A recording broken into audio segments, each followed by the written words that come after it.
Hi, ladies. Jaki Sabourin here, and I'm doing the Facebook and YouTube Live simultaneously. I believe that there's some software out now that allows me to uh, to just use one camera, but until I figure out how to use it and where it is, I'm going to have to use my laptop and my iPad. So thank you for being here, ladies. I'm so excited to connect with you because I remember dating and how much anxiety I had, especially going on first dates. You know, you're basically meeting a stranger. And so I wanted to talk to you today about 5 tips to overcome anxiety on first dates. And so a lot of this stuff is just real world practical tips that I'm going to give you, but it's really worth reviewing them so that when you're going on first dates, you feel more confident. Just trying to adjust this camera a little bit. And so, the worst thing the tip, not the worst thing, but the biggest tip I can tell you right now is that you want to be prepared. And when I was thinking about what I was going to share with you today, I was thinking about all my years as a Cub Scout leader and a Boy Scout leader. I did 3 years of Tiger Cubs, Bear Cubs, and Webelos. I don't know if any of you moms out there that were Cub den mothers, but one of the Cub Scout themes was be prepared. And that was their Cub Scout motto, be prepared. And so I would drill that into these boys' heads. You know, got to be prepared for everything. And so same thing applies to dating. We have to be prepared.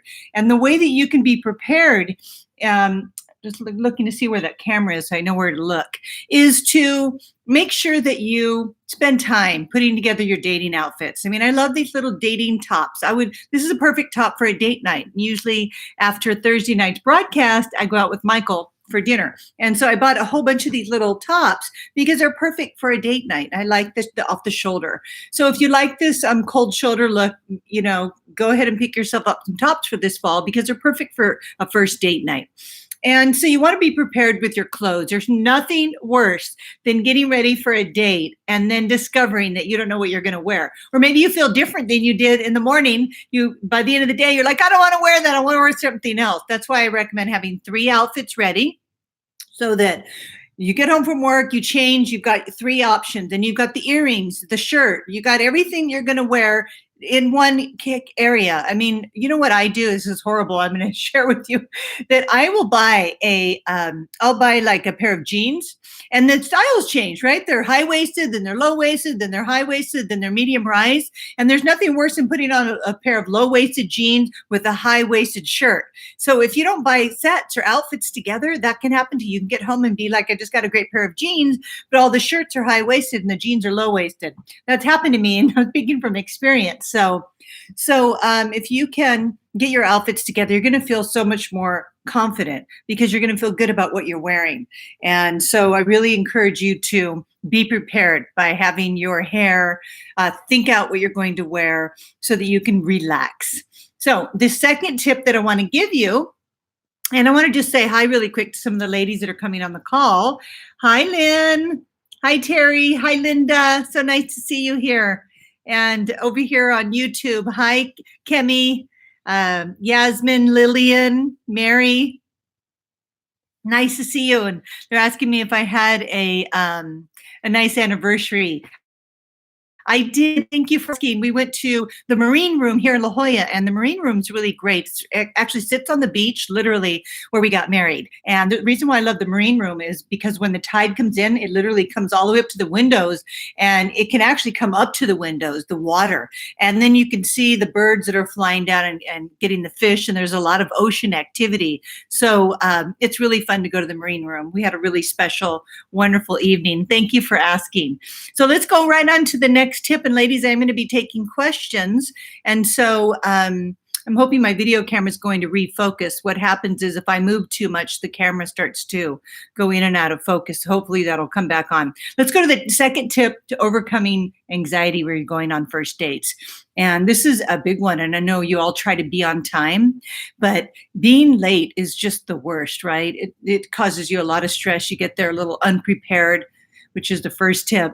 And so just, endeavor to be on time. But I do recommend showing up for a first date by being just a few minutes late. It's not that you want to be late. You just want to arrive after your date gets there so that you can make a grand entrance. I always recommend let me share with you your grand entrance that I really want you to make, because you only get one shot at making a first great impression. And this is really important for you to practice this at home. And this isn't about manipulating. This is just about you being confident. And when you practice something, you become more confident, just like all these YouTube videos that I've been making. They're not perfect, I know that, but I practice it enough where I have it down, and that makes me feel more confident to come here and speak with all of you. And so in terms of making a grand entrance, it's really quite fun to see your date for the first time. And so I would just be a few minutes late to walk in. So you want to arrive on time, get sitting in your car so that you can get there after he does. So he's looking around in the restaurant for you or wherever you're meeting. And he's going to be looking around. So what you want to do is make a really confident entrance into that room. And that's why you want to be prepared with your outfits and be on time so that you can come in right after he gets there. You stop at the front of the room and you walk in and you have a smile on your face, of course, and you scan the room looking for him. And then when you see him, and hopefully you're going to recognize him, right? You're going to smile. My husband always says the best thing you could ever wear is your smile. So that's so true. Just smile and hold direct eye contact. That's such a key. And that's going to help him relax as well, because he's feeling the same amount of anxiety. So just smile. And then walk towards him and keep smiling the whole time you're walking towards him. Just keep smiling. I mean, a smile, it just disarms anybody, especially a genuine smile. So you have to think of something that you really like when you're doing that. Whatever makes you smile, just smile at the fact you're getting out there and you're meeting men in real life via dating apps or online, and smile at the fact that you have a date to begin with. Be grateful. And so that's be on time is the second one. So the third tip, and this is a really important one, this is the real key to not having anxiety. It's to detach from outcomes. So anxiety is really, what is anxiety? Let's think about it. Anxiety is when we think about our feelings. So if you continue to think about the date, think about, what he's going to be like, if he's going to be the one, how long you've been online or how long you've been single, then you start thinking, using your thinking mind. You get up all in your head. And when you get up all in your head, you disconnect yourself from your intuition, your feminine energy. And so anxiety is just thinking instead of feeling. Okay, so you want to think about what you're going to put together to wear, but then once you use your mind to make all those critical decisions, like where you're going to go and driving the car, then you need to get out of your head and get into your body, get into your feelings, into your body, because your body's in the be here now, and they just show up with so much more presence. And so when you have anxiety, it's just repressing or minimizing your feelings with thinking. And so, give that a deeper thought on what I just shared. So detaching from outcomes is when you surrender to the fact that you don't get to know whether or not this guy is going to be the one, or if this is going to be another date, or whatever is going to happen, or if he likes you or not, or if he asks you out again. You don't get to know that. So if you detach from needing to know, it's going to give you so much more power. You don't really know. Nobody knows. I didn't know when I met Michael for the first time that he was going to be the one. I actually didn't want to go out with him because, first of all, I was really nervous. And then I looked at his profile picture and he only had one arm because, he had cut the picture in half. And plus he was 10 years older than me. You've heard me say that before. And so I was going, I think he might be too old for me. I don't know if I want to waste my time, but I decided to go and give him a chance because he was so nice on the phone. Really enjoyed the conversation we had. And that's why I wanted to go out with him. And then when I met him in person, I was so surprised. He's so much different than his picture, conveyed. He had this personality. And so I really clicked with him. So keep an open mind and detach from the need for him to like you or him to ask you out again. If you really detach from an outcome, it allows you to be in the present moment. That's where all of our power is. And I can't overemphasize this enough. I know I talk a lot about this, and it's really hard to reach a point in your life where you do live in a state of grace, where you are living, detaching from outcomes.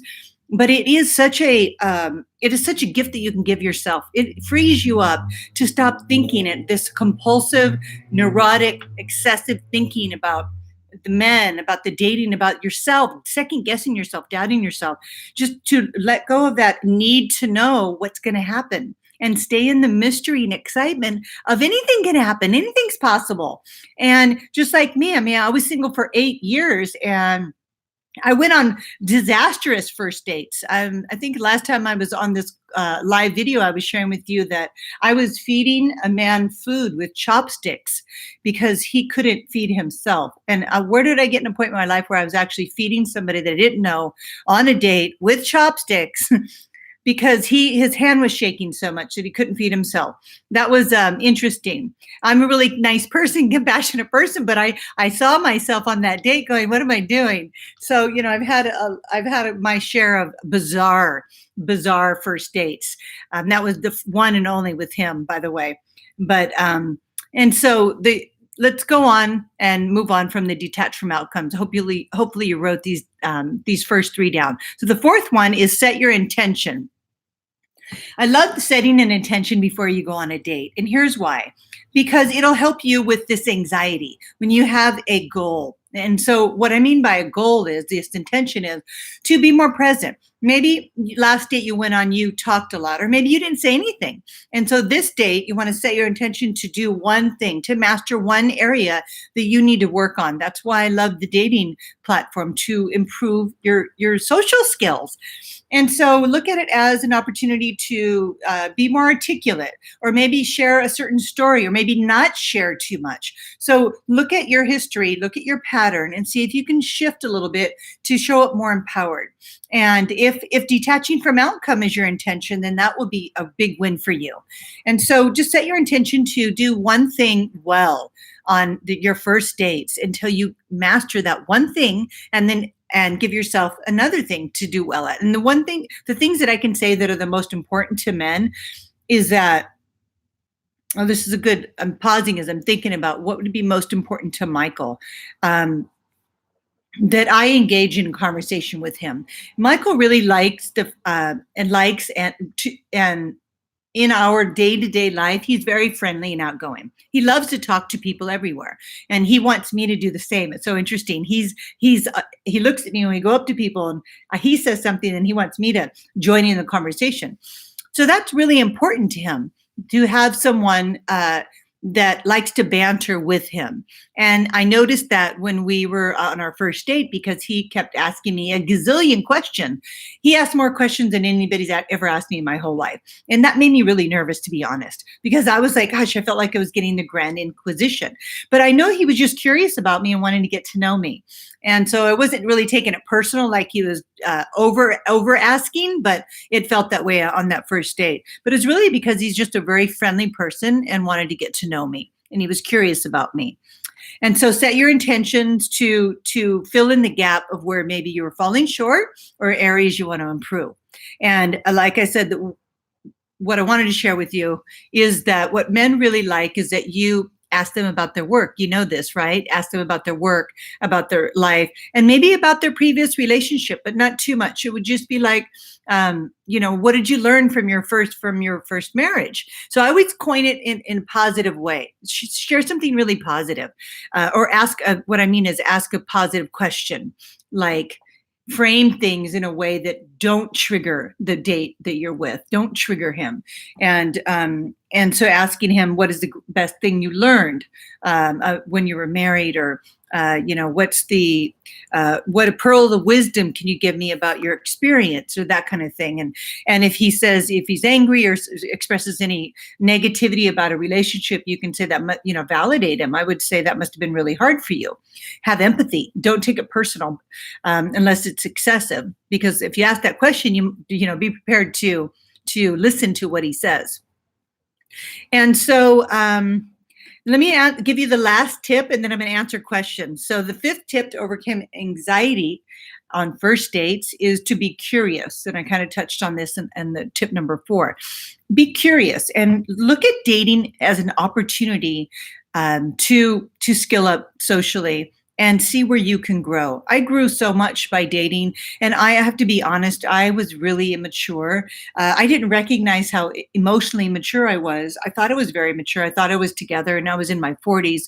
And it wasn't until I started dating regularly that and I think maybe you can all relate to this, that I started to become aware of how defensive I was, how limited I was in what I was comfortable talking about. It's like every time I'd get asked a question, I would tense up, I would bristle. I'd like, God, I felt like they were prying, and I felt like men were asking questions that were inappropriate. But the truth was that I was really immature. I mean, that's how my teenage daughter used to behave, right? So I had to overcome my sensitivity around certain topics, around why I got divorced, around why I left Hawaii, what I did for a living, just talking about what's a love coach. Men always ask me that. And so, the dating process allows you to skill up in that area. So just be really curious about your date and look at it as a way to get to know somebody else. So if you follow all these 5 tips, I know that you'll have successful dates. Be prepared, be on time, detach from outcomes, set your intention, and stay curious. And stay green and growing. Be open to hearing something new that maybe you don't know. Okay, I'm going to look at the questions and see if I can answer some of them. And let me see if I can see these questions. They're hard to see on Facebook. Let me go over to YouTube. Yeah. Let's see. I'm just looking to see what questions are. Cute. What do you do when you have this nagging need in your chest to Okay, I can't answer that. Sometimes inappropriate questions are asked and I have to screen them. Ladies, come on. Give me some good questions. Oh, good. Lillian, congratulations.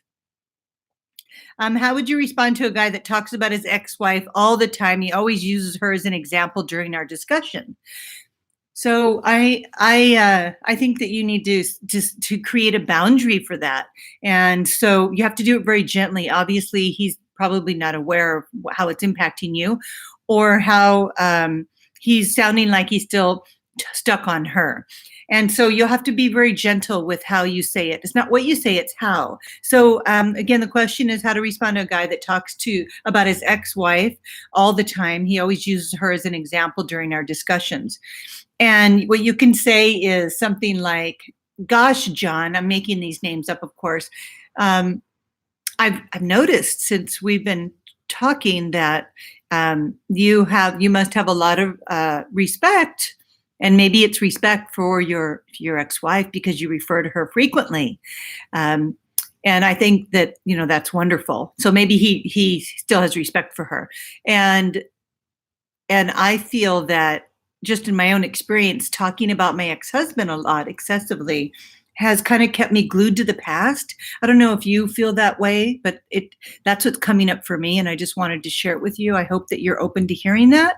So something like that. So say his ex, he's not referring to her in a respectful way. Maybe he's bringing up all the negative things. Then you could say something like, gosh, John, this is a real good thing to say, I think, to men if you want to prick their conscience. It's a little bit putting them on the spot, but it's really effective. And sometimes you have to do that because it's about a boundary, right? It's not about that you're being rude. You're just creating a boundary, a healthy boundary for yourself. And you just say, I've noticed, or maybe even preface it with, I have something I wanted to share with you. Is this a good time? And then let him say yes and say, great. It's just noticed that when we're talking, you frequently, not always and never, just frequently refer to Jill, your ex-wife, in our conversations. And I'm just wondering why that is. And just ask them a question, because in my experience, when I talk about something, I'm kind of keeping the energy of that topic or that person in my now. And since you're divorced and you're here with me, it seems to me that it would be healthier if we talked about what's going on with us, or you share these things with me and bring me into the conversation. So it's not an easy thing to do, but I recommend that you do it, because he may not be aware of it. And that's what we do for each other. We make each other better people, but we have to have the courage to speak up. Again, just use a feather with that. If you want to be really direct, you can say, You know, John, I've noticed that you are so together in your work. You have such a great work ethic. You're an incredible father. You appear to be a wonderful friend. I don't know you enough to say, for your whole life, but one area I did notice that you do that you might not be aware of is that you talk a lot about your ex-wife. Are you aware of that? And I don't mind hearing about it, but it seems a little excessive. What do you think? Because I know for me, talking about my ex-husband brings him into the now, and I'm divorced for a reason. I really don't want to keep those conversations going. So, play around with that a little bit. I hope that helps. And so let's see, what is the best a reasonable hope for on a first date? So Yasmin, that's a good question. What's a reasonable hope to have for a first date? Well, we always hope that they're the last first date, right? That's our hope. But then that's attaching to an outcome, but you certainly can hope that. I mean, yeah, I hope this is my last first date, but if it's not, I'm going to keep going. So I think you should hope that it's your last first date, but don't assign a stranger your happiness, to be in charge of your happiness by putting all that pressure on a first date. You just have to remain detached. That is the most important thing.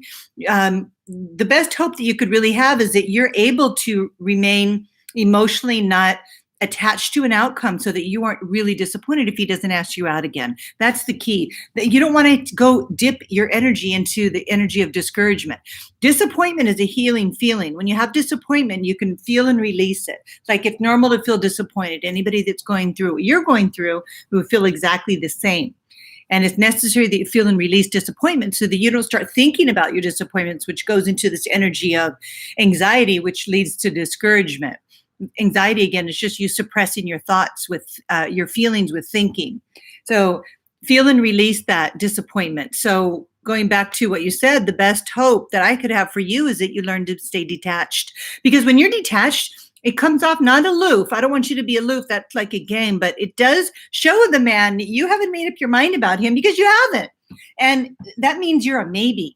And maybe is like is the golden, like the golden idea. I want you to stay in maybe. I want him to not know about you. I want him to think she maybe likes me, maybe she doesn't, because that means you're a challenge to him because he doesn't know. You don't play all your cards in one hand. You've got to hold some of them back to see if he's even someone that you would want to spend time with. And that's why being a maybe is really challenging for a guy. He likes that challenge. He feels like he has to work harder to win you. And none of this is a game. It's just the dynamics between men and women. Men want to feel like they're getting something really special, I think. And if you're a yes woman right out the gate, then where's that sparring time, that chemistry that can build? So you want to also hold back until you know enough about him to see if he possibly could be someone that you could spend time with. Hi, Susie. Hi, Angelina. And so what else do we got here, ladies? Okay. Now you say detach yourself to an outcome, but don't you want to put it out to the universe, your intention, so you can manifest it? Absolutely. So there's a question. This is a great one. She says, detach from an outcome, but don't you want to put it out to the universe, your intention, so you can manifest it? Great question. Yes. So there's two things going on here. There's intention and there's attention. So this is really the key to manifesting. Intention is my intention is to attract my soulmate and live happily ever after. Okay, that's your intention. That's your end game. That's what you want. So once you plant that seed, you don't keep digging up the seed and looking at it. You're done. The universe got the message. You don't need to keep sending the message. When you send more messages saying, my intention is, you're sending so much energy on this intention that the universe hears nothing because you're almost contradicting yourself. What you focus on, expands. And what I mean by that is you're just asking for the same thing over and over again. It's actually sabotaging yourself. Once you set your intention, you now need to focus not on your intention. You've already set it. Now you need to focus all of your energy on your attention on the action steps. Now your attention has to remain on the action steps and what it takes to put yourself in alignment to meet the man that you intend to meet. And so the action steps are dating, they're skilling up, they're learning to detach from outcomes. So when we attach to an outcome, we take our focus off the action steps and the attention off what we need to be doing on a regular basis that creates a higher vibration so that we can align with our intention. And so one of the keys to manifesting is knowing that your thoughts, words, and deeds are all congruent. So your action steps need to be that all of your actions are in alignment, meaning your thoughts, words, and deeds. So everything you say, everything you do, and everything you think is all about your action steps. You already have your intention over here. You don't need to keep looking at it. Your focus needs to be on your attention on your actions so that your thoughts, words, and deeds are congruent. And so I hope that clears it up for you. It's really important to focus all of your attention on the action that you need to take. So if you have a big belief, if you believe your intention is going to come true, all of your focus needs to be on the action steps. So big belief, you have a big result. Little belief, little result. So the belief really needs to be the first thing you do, and that is what your intention is. You really need to believe at a gut level, knowing that you're going to meet your man. I know that I had a very strong belief system, and in terms of meeting my ideal man, because I just got so sick of dating, to be honest, that I just was determined to do everything that I could to get my thoughts, words, and deeds all on the same page. And that was really hard to do because thoughts sabotage you, right? And things you say to your friends and the actions that you take, they all can be going in different directions. And to get yourself all on the same page requires some level of mastery. You have to work at it. And anything in life worth having is going to require a certain amount of work. And the key to manifesting anything is thoughts, words, and deeds. That's the creation trilogy. You need to really embrace that. So I hope that cleared up the intention and attention, that you need to focus on your attention, on your action steps, and don't worry about your intention. Write yourself an affirmation that you're going to have what you want, and set that aside once you affirm, your intention. Okay, so I'm just looking at questions.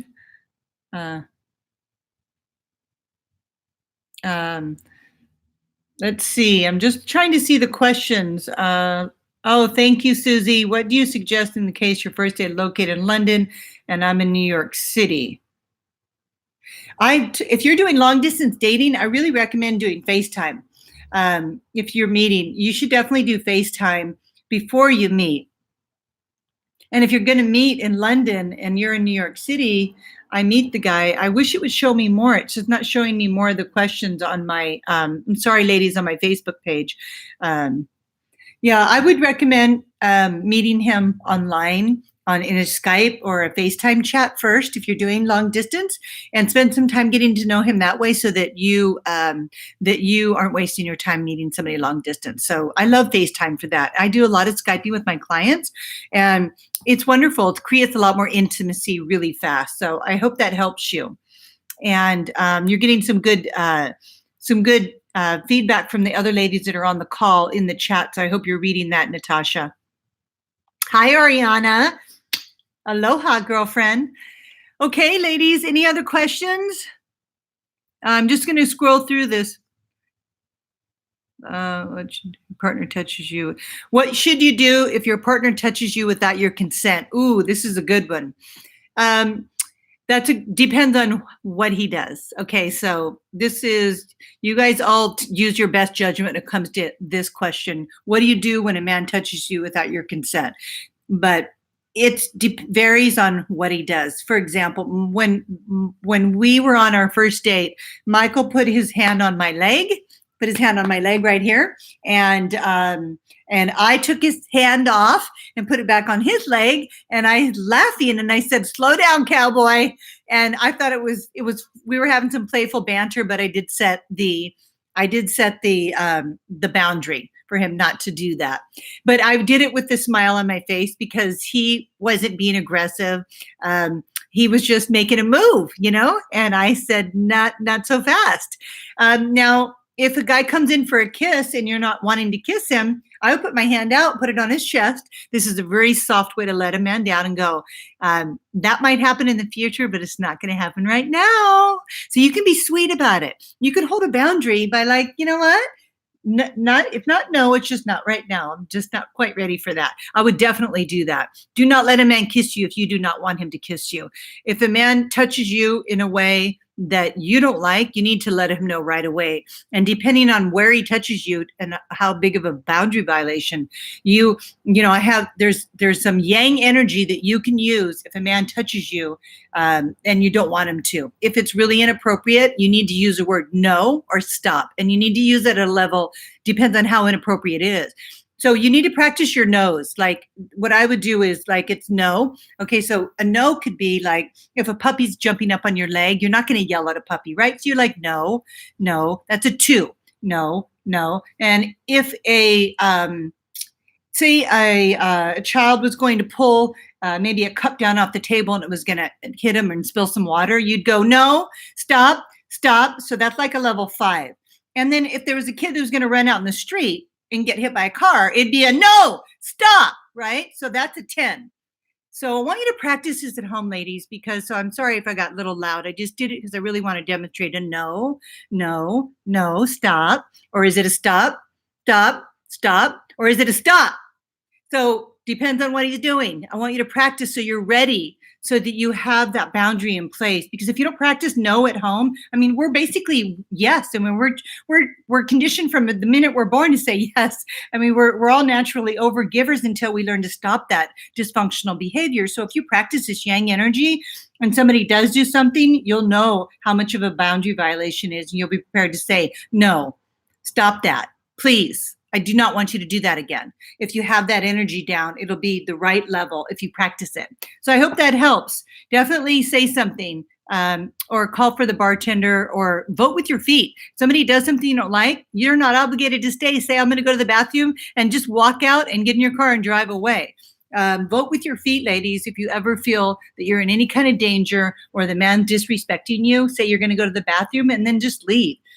And I really recommend you do it. I have no problem doing that, none whatsoever. And I really recommend that you do it. I never want to hear that anybody has had a bad experience on a date that you weren't sure about how to protect yourself or how to protect your boundaries and how to stand up for yourself. It's going to feel really good to you. And teach your daughters how to say no too. Okay, teach them how to say no so they're ready. Do those yang energy chants in the car with them. Okay, so we'll do one more question. I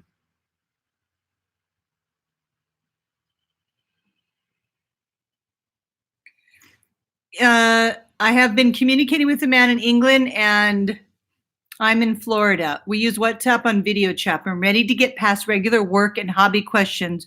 What questions are more intimate but not too much? So questions like, where do you see yourself in 5 years? And what's your relationship like with your parents? You know, do you have any siblings? What are they up to these days? How often do you see them? You could ask him, what is the hardest thing you went through in the last couple of years, or the hardest thing you've ever been through? Or, you know, storytelling is really a great way to create intimacy. For those of you who are wanting to create more intimacy, have a story ready to share. Stories reveal a lot about our lifestyle, about our life choices, our values, and that's why it's good to have kind of your signature story ready to share, and then ask him to tell you a story about a trip, an event. And I had one of my clients ask a man in a Bumble chat before she got on the phone with him, what is something you did lately that was something that you've never done before? And he said, I went to somebody I didn't know's family reunion. And I thought that was really funny. So ask questions about more intimate topics, and then be prepared to share those answers with him about yourself. So make sure you ask something that you're okay with being asked that in return. So we might want to temper some of those questions if you're not ready to talk about some of those things. How to ask a guy, last question, ladies, if he's serious about you, if we're doing the long distance video chat. Well, I don't know if I would ask him. I would see what his actions. It's hard to know how somebody's going to feel about you when you're doing long distance if you haven't met in person. Though I would see what his actions are. I mean, his actions are really always going to be the telltale sign of how into you he is. If he's regularly scheduling video chats, if he's emailing you, calling you on the phone, you guys are staying in touch, then he clearly likes you and likes spending his time with you. If he's not keeping in touch, then that would tell you that something's interfering with that. Either he doesn't want to maintain it, or he's got something else going, or he's drifting. So I would always look at his actions. I don't know if I would ask a guy if he's serious about you, because his actions need to be showing you that he is. And then you need to be planning to get together soon. That would be the real ultimate test. So I would hold off on asking and asking him to show up more. Maybe do more video chatting and asking him to do things at different times of the day to maybe test and see if he's really into you. Because a man that is will accommodate you. He'll want to because he wants to spend time with you. And so I hope that helps. You know, I don't really know how long you've been together, and I would need a little more information to give you a bigger answer than that. Okay, ladies, been on the call for about 35 minutes, and so I'm going to say goodbye. But I have to answer one more question.